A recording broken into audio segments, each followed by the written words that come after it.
Thank you, Speaker, and I'm also pleased this morning to speak on this throne speech and add my voice and my thoughts. Yesterday's speech from the throne exemplified how our government looks at the promise and the people of Ontario together. Our vision honors how far we have come, yet remains squarely focused on where we are heading. From childcare to education, healthcare to the economy, our government has shown true compassion and a deep understanding for the challenges Ontarians face in their homes, workplaces, and wider community. Our government has shown that we will not take a narrow view in response to the change each sector is facing, nor will we look solely at the opportunities these changes present for benefits in the short term. We have shown that Ontarians come from diverse backgrounds and perspectives. Of course, the tools each of us need to live life to our full potential will also be diverse. And this is, of course, also true of seniors. Seniors are an example of a demographic where the needs vary extensively. There's a common perception, Speaker, often perpetuated by certain members of this legislature, that Ontarians over the age of 65 can be addressed as one collective group. No way. The opposition seems content to view seniors solely through the lens of health care, a view that when you turn 65, your abilities diminish, your aspirations are a thing of the past. As Minister of Seniors Affairs, I can tell you that this unified view of seniors is far from true. The dynamism I see on a daily basis is strong and widespread, and it has informed our government's approach to caring for seniors. We view them holistically. We recognize that the supports you require at 65 will be different from the supports you require at 85. Ontario is home to more than 2 million seniors, a number that is expected to double in the next 25 years. As individuals, they have made extraordinary contributions to our province.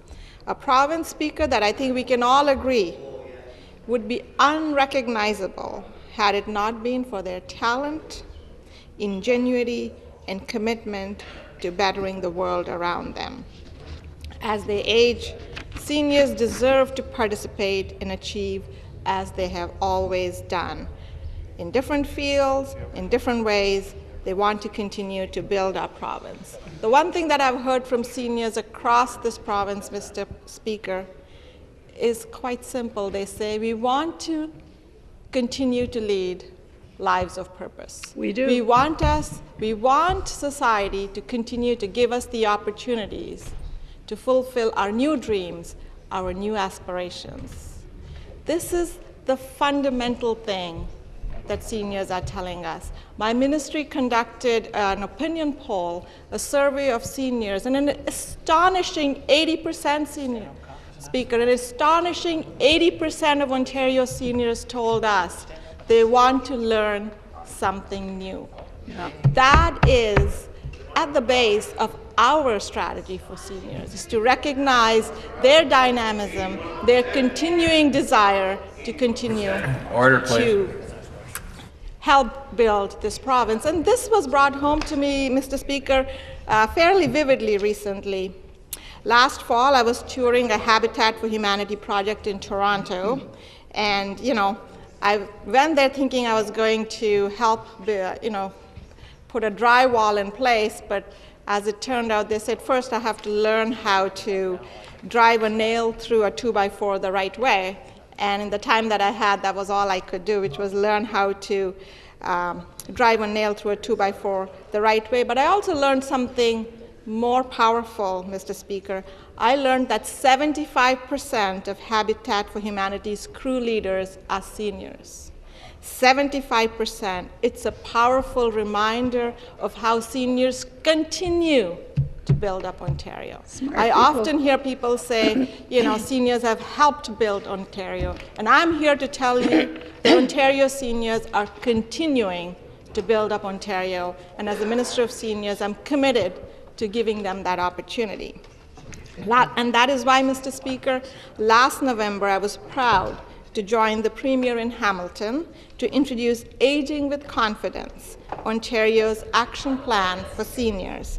Aging with Confidence lays out our government's plan to help seniors live their best life at every age.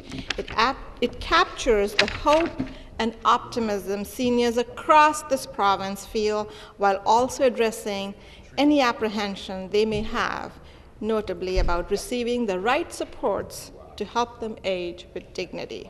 It lays out our government's plan to support seniors living independently, those requiring enhanced supports at home and in their community, and those requiring intensive supports. Our government recognizes there are a number of challenges that accompany aging, and whether seniors require a little bit of care or a lot of care, the services should be there for them. Aging with Confidence includes more than $155 million in new investments for initiatives that keep seniors independent, healthy, active, safe, and socially connected. Mr. Speaker, I recently was visiting a retirement community in Mississauga.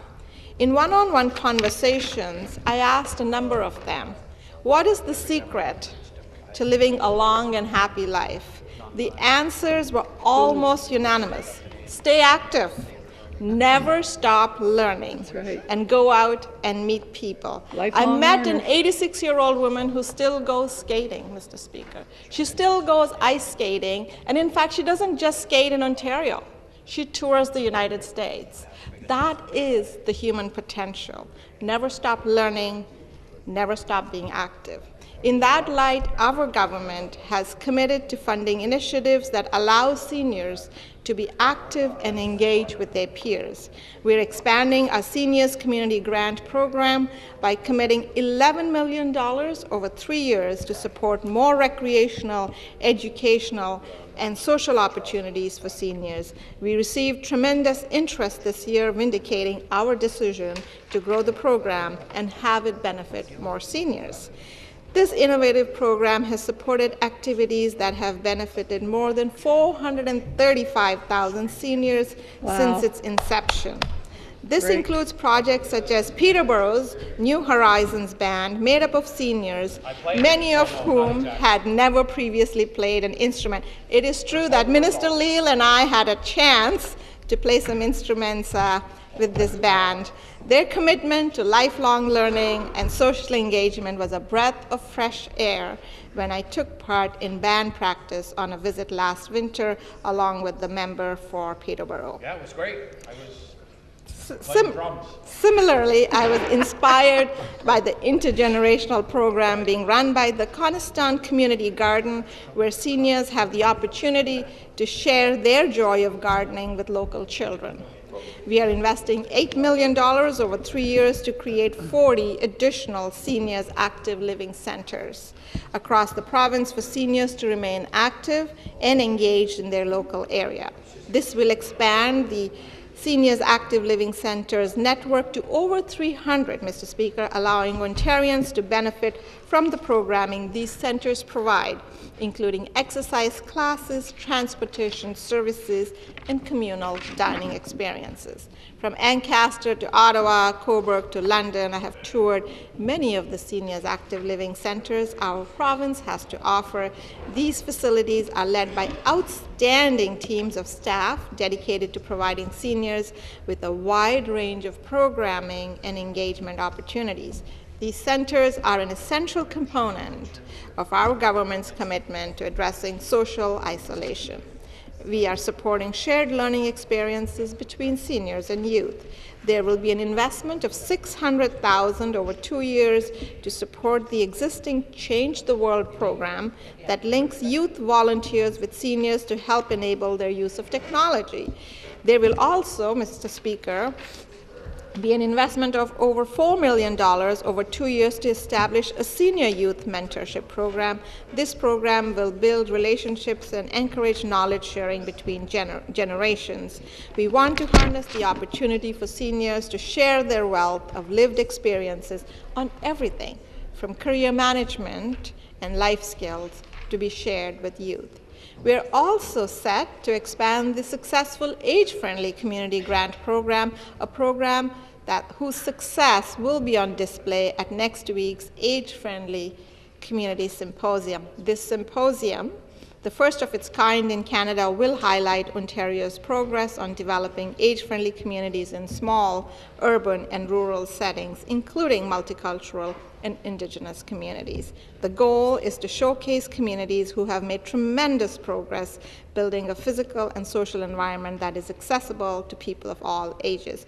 During the symposium, Mr. Speaker, I will be presenting 40 municipalities with the brand new Ontario Age-Friendly Community Recognition Award.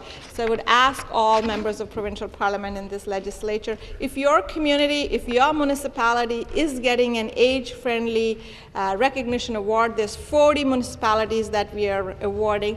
Please be at hand to support your municipality and your constituencies by attending this award ceremony. This award will honor communities who have led the way in making their communities more age-friendly and will inspire others to follow their example. Keeping seniors safe is another fundamental pillar of aging with confidence.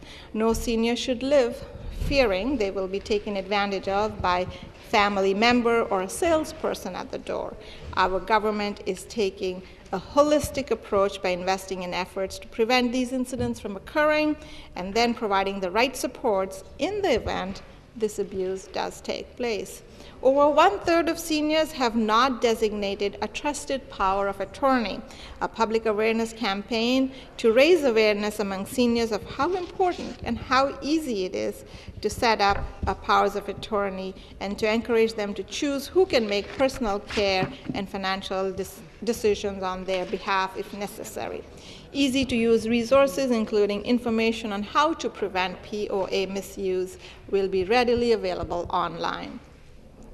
Hearing stories of seniors being victimized by consumer scams is both disturbing and disheartening.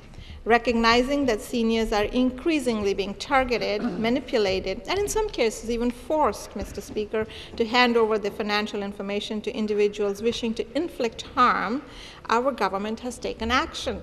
We have committed to launching a consumer protection program aimed at protecting seniors' hard-earned money through education and awareness, as well as through enhanced assistance for seniors who have fallen victim to these threats or scams.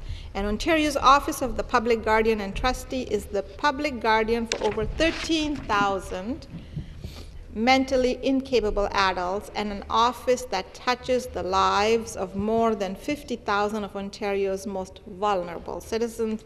We are committed to strengthening this office with an investment of $10 million over 2 years. This will go towards the creation of a contact center, improving information management, and modernizing service delivery, all designed to support anticipated increases in volume and complexity. Seniors have made it exceptionally clear, Mr. Speaker, they want to live in their own homes and in their community for as long as possible.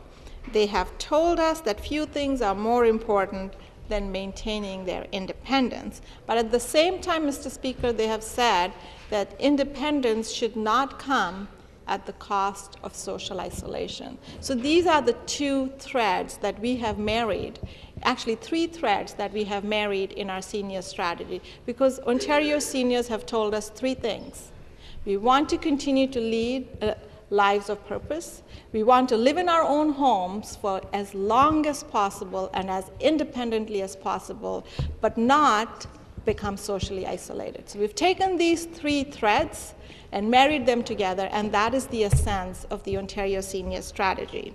As my colleague, the Minister of Health and Long-Term Care, has outlined earlier, our government has taken a holistic approach to supporting seniors' health care. Good approach. Between a once-in-a-generation investment in long-term care, increases to both hospital capacity and care hours, essential enhancements to home. Listen, if you listen, your questions will be answered. Essential enhancements to home care and supportive housing, Along with caregiver resources, our government has shown we are dedicated to making this incredibly stressful and emotional time for Ontarians that much easier. Another innovative component of this plan is a $15 million investment to create naturally occurring retirement communities. This means, for example, if an apartment building is already home to many seniors, healthcare services and social programs could be introduced to help them age in place. This may include developing communal spaces for meals or for social and wellness activities. This does exactly what seniors want: to age in place without having to move away and with their social network intact. You should listen. That would help you more. With this investment, Member from Ontario Kitchener-Waterloo will lead the will way come to order. as one of the first jurisdictions to take action on naturally occurring retirement communities in a major way. I'd also like to highlight Ontario's dementia strategy, as it once again shows our government's proactive approach to support a growing number of Ontario families whose lives are transformed by this illness. This strategy will provide more than $100 million over 3 years for better services, including increasing access to adult day programs, enhancing caregiver respite services, expanding behavioral supports, and improving the coordination of care. Get a glass of water with some ice. In addition, our government announced that the Alzheimer's Society's First Link program will receive $8.15 million over 3 years to enhance dementia care coordination across the province. My constituents are thrilled. Thank you. This program will provide 14,000 people diagnosed with dementia and their care partners with the services of a First Link care navigator who will help them access local supports and programs such as health professionals, information about day-to-day living care, counseling, and other community programs and services. Now, having said all of that, there is one area. Okay, so I'm just going to ask that everyone kind of take a deep breath.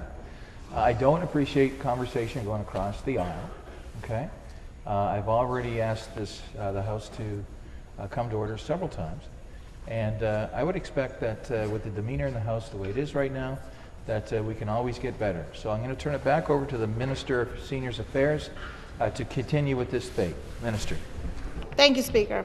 Now, having said all of that, there is one area that I have not discussed. It's an issue that I know is on the minds of seniors daily.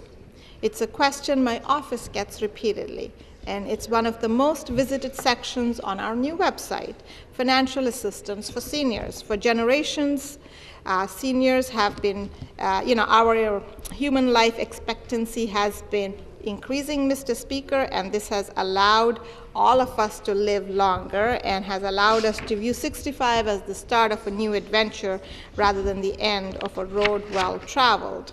And part of good retirement, Mr. Speaker, is of course financial security. And that is why as a province, and as a country, we have the Guaranteed Annual Income System, an Enhanced Canada Pension Plan, Seniors Public Transit Tax Credit, and the Seniors Homeowners Property Tax Grant, thank you, are all examples of provincial programs designed to support seniors financially, but there is more we can do. As we move forward, our government will continue to prioritize making life more affordable for all Ontarians, including seniors, and making life more affordable will be complemented by a reduction in hospital wait times, an expansion of home care, investments in mental health, and an assurance that more people without a drug and dental benefits plan will have access to more affordable prescription drugs and dental care. When I speak with seniors, I have the unique pleasure of learning what life was once like in Ontario, how our neighborhoods were designed, how we did business, the way we communicated. And it's always a delight, Mr. Speaker, to learn. And I'm proud that our government has the long-term vision and will make the necessary investments that will allow all Ontarians to age with confidence. Thank you.